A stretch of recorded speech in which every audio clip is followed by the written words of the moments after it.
नमस्कार, नेशनल खबर का खास हेल्थ प्रोग्राम देख रहे हैं आप और आपके साथ मैं हूं भारती बघेल। हम हमेशा हर बीमारी को लेकर कई तरह के ट्रीटमेंट आपके पास लेकर आते हैं। आज उसी कड़ी में हम एक ट्रीटमेंट और लेकर आए हैं जिसका नाम है लेज़र ट्रीटमेंट। ये क्या है, क्यों किया जाता है, क्या इसके फायदे हैं और क्या इसका कोई नुकसान भी है, सभी बातें हम जाने माने स्किन स्पेशलिस्ट डॉक्टर चंचल से पूछेंगे।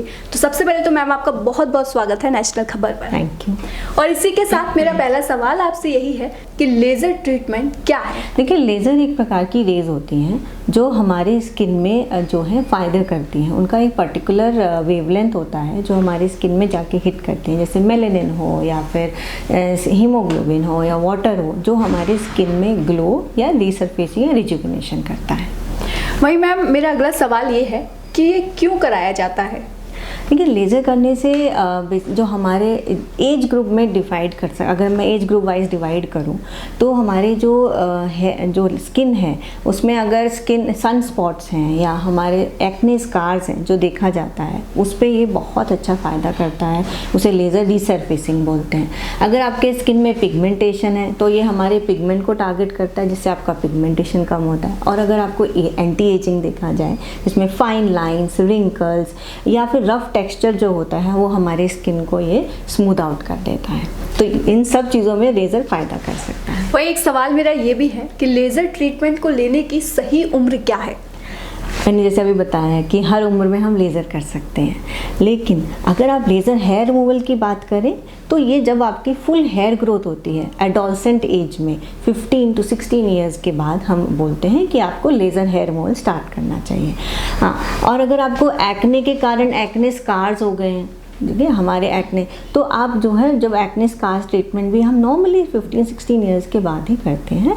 और अगर 25 to 35-40 ईयर्स में जो है हमारा लिटिल फोटो एजिंग स्टार्ट हो जाती है, जो क्योंकि हम धूप में जाते हैं या फिर तो उससे जो सन स्पॉट्स हो जाते हैं या फाइन लाइंस, रिंकल्स हो जाते हैं, वो हम लेज़र से ट्रीट कर सकते हैं। माइल्ड पिगमेंटेशन भी होता है, अनइवन स्किन टोन होता है।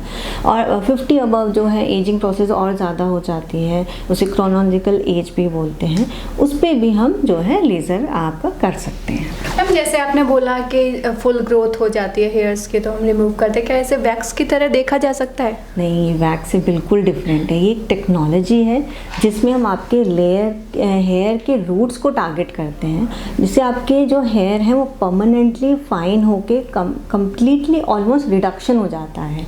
लाइक अगर आपके फॉर एग्जांपल 200 हेयर्स हैं तो हार्डली 10 हेयर्स जो हैं वो आपके आते हैं और सारे कम्प्लीटली ख़त्म हो जाते हैं हमेशा के लिए। हमेशा के लिए।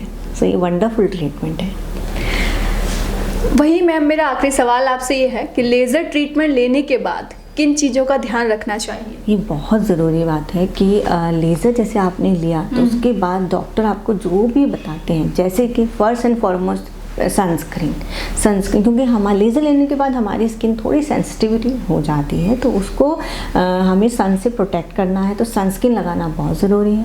प्लस मॉइस्चराइज़र आपकी स्किन के अकॉर्डिंगली आपको बताएंगे डर्मेटोलॉजिस्ट कि कौन सा आपको मॉइस्चराइज़र लगाना है, कौन से सीरम लगाने हैं, ताकि आपके स्किन में ग्लो और जो ट्रीटमेंट आप जिसके लिए करा रहे हैं वो बना रहे और मेंटेन रहे। मैम, एक टेढ़ा सवाल और है मेरा कि आपने बोला कि लेज़र ट्रीटमेंट लेने के बाद स्किन थोड़ी सेंसिटिव ज़्यादा हो जाती है, तो क्या हम इसे साइड इफ़ेक्ट कह सकते हैं? नहीं, बिल्कुल नहीं। क्या होता है कि देखिए, लेज़र है एक लाइट थेरेपी है, तो आपके जब स्किन में जैसे हम कोई भी ट्रीटमेंट करें, फॉर एग्जांपल आप अगर केमिकल पील या माइक्रोडर्माब्रेशन या एक नॉर्मल फेशियल के लिए भी अगर आप क्लिनजिंग के लिए भी जाते हैं, तो एक दिन आपको लगे कि आपकी स्किन थोड़ी ज़्यादा सॉफ्ट है as compare to the other day, तो 1-2 दिन या 3 दिन में वो आपका अगर हम अच्छे से सन प्रोटेक्शन करेंगे तो आपकी स्किन न्यू स्किन आएगी और बेटर स्किन आएगी।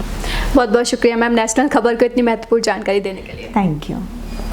तो उम्मीद है आपके सभी सवालों के जवाब आपको इस इंटरव्यू में मिल गए होंगे। अगर फिर भी आपका कोई और सवाल है इस टॉपिक को लेकर तो वो भी आप हमें कमेंट करके ज़रूर पूछें। तो फिलहाल के लिए इतना ही, मुझे दीजिए इजाज़त। धन्यवाद।